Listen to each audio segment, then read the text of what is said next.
तो हवाई को बिल्कुल इस्तेमाल किया और अब ये घबराहट कहने लगी जगह कौन सी है तो रुपये के पास जो उन्होंने कहा इसे हवाई जहाज है।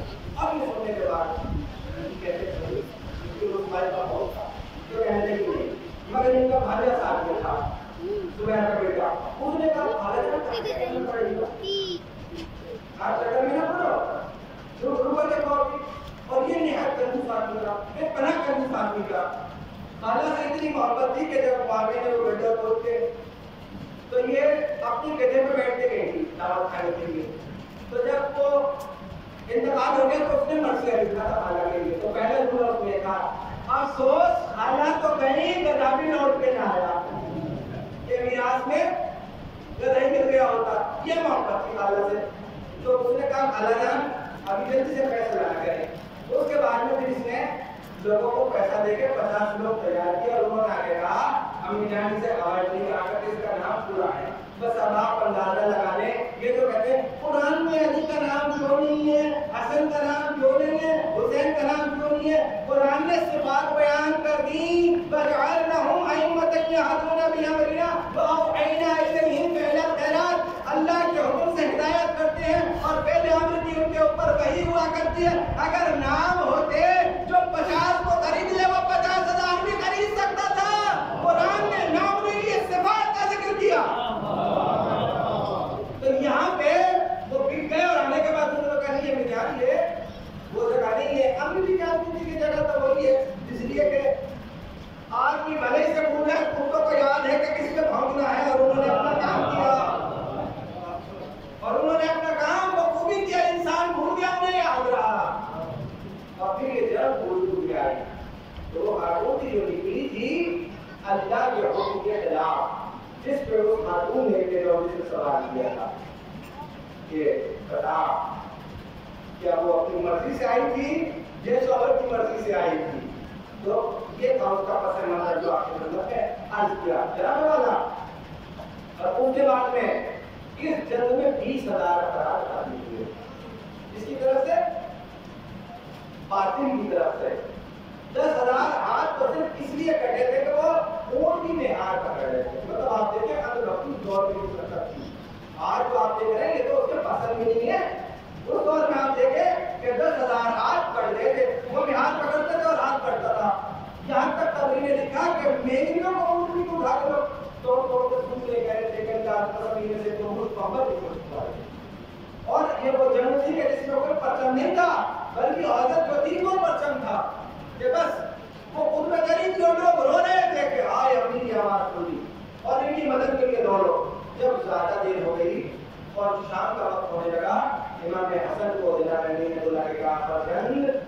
ये पना हो जाएंगे मगर इसकी मोहब्बत न छोड़ेंगे जाओ उनकी टांगों को काट।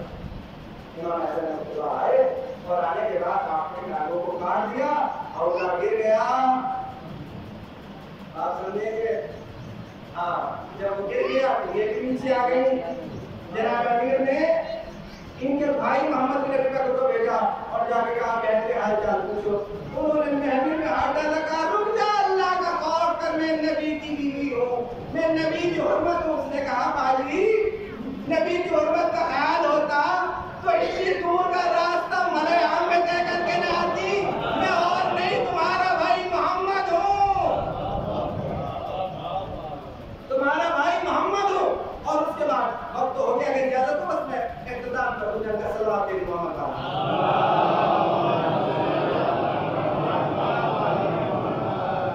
तो जनाब वाला उसके बाद में फिर होता ये है कि ये एक घर में भेज के अब फिर भी इनकी प्लानिंग ये है कि किसी तरीके से ये जो हारी जंग से ठीक किया जाए। तो बेटी थी और किसी तरीके से बाहर जा रही थी पार गया और जाने के बाद में उन्होंने लगा इजाजत के जब उन्होंने इजाजत दी तो वैसे ही में घुस गए और जाने के बाद चढ़ाई दिशा के गए जगह ठीक है शर्म की बात है जब इतनी गिटाई के साथ तुम मेरे घर में आ गए कहानी जान तुम्हारा घर ये नहीं तुम्हारा घर है मदीना में तुम तो खुद दूसरे घर में चल के आई हो जहाँ पे अल्लाह ने तुम्हें बैठने की इजाजत दे दी थी। तो कहा कि आए क्यों कहा हाजी का पैगाम ये है कि छोड़ो और चली जाओ। कहा ये तो हरगिज़ नहीं हो सकता बसरा में रहूंगी लोगों को बताऊंगी कि मैं मजलूम हूँ।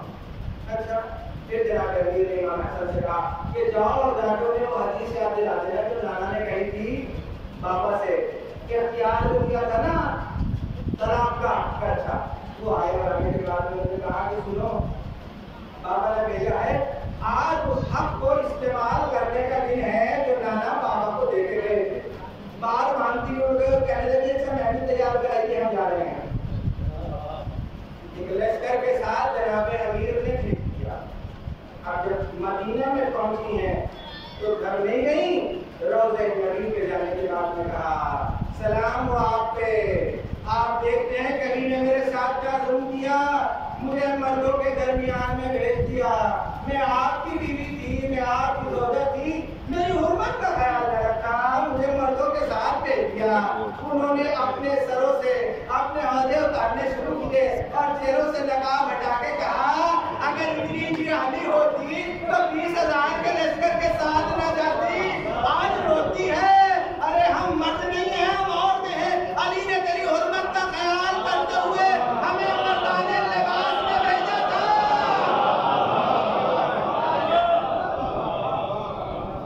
तो जनाब वाला ये है तारीख जिसका जानना जरूरी है। इतने फिक्रों के बाद भी अगर कोई वक्त ये कहे कि ज़ुबान में मेरे लिए जनाब गुर्बत का ख्याल भी है तो हम कहेंगे तुझ पे भी लानत और उस पे भी लानत कि जिसकी हुर्मत की तू दुआई दे रहा है। इसलिए कि जो अल्लाह का दुश्मन है उसके साथ खैरखाई नहीं की जा सकती। पहले आपकी खिदमत में अर्ज किया था दीन क्या है यार, अल्लाह के लिए मोहब्बत दीन है और अल्लाह ही के लिए बुग़्ज़ दीन है। एक शख्स ने मुझसे कहा था बहुत पहले की बात है कि आप तो मुहर्रम मना रहे हैं जनाब, रोते हैं गिरिया करते हैं।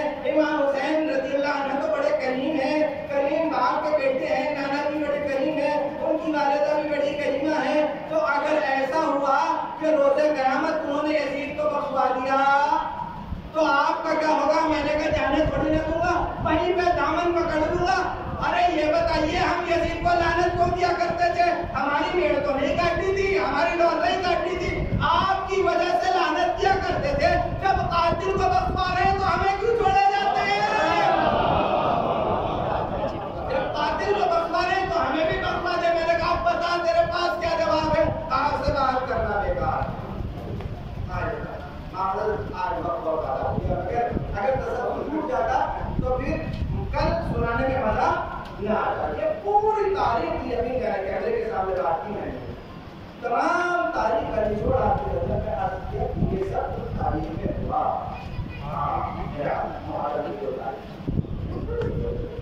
आज करें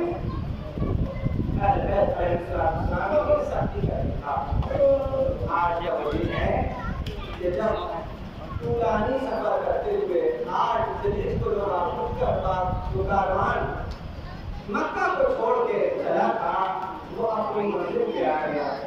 जो मुहर्रम है इमाम हो गया, मैदान में आ गए, जहाँ सवारी आगे नहीं बढ़ती इमाम ने आगे बढ़ाना चाहा मगर सवारियाँ बढ़ी, सवारी से उतरे। जो इजरात में रहने वाले थे उनको बुलाया, ये बताओ इसको क्या कहा जाता है? लोगों ने कहा आता इसको मारिया कहा करते हैं, इसका कोई और नाम भी है। हाँ इसको शब्द फराज कहा करते हैं, इसका कोई और नाम भी है, इसे बाज़िया कहा करते हैं, इसका कोई और नाम भी है।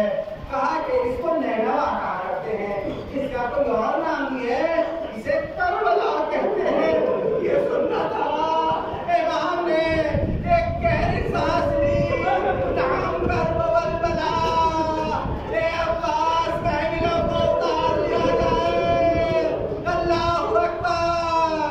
अब खेमे नस्ल होने लगे, बीबियां महमिलों से उतरने लगी, खेमे नस्ल हो चुके। अरे मुसाफिर बड़ा थका हुआ है, खेमे के पुष्प पे आए और जो जिस लकड़ी से खेमे की तनाबों को बांधा गया था इमाम ने उससे पुष्प लगाया और तलवार के ऊपर सर को रखा। बड़े तर्ज पर अशार पड़े जिसका तर्जुमा ये था, ए दुनिया तूने किसी से वफा न की, अपने भी फना हुए और गैर भी फना हुए। जनाब ज़ैनब खेमे से निकली, सबको पीटा मारा है, ये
Jadi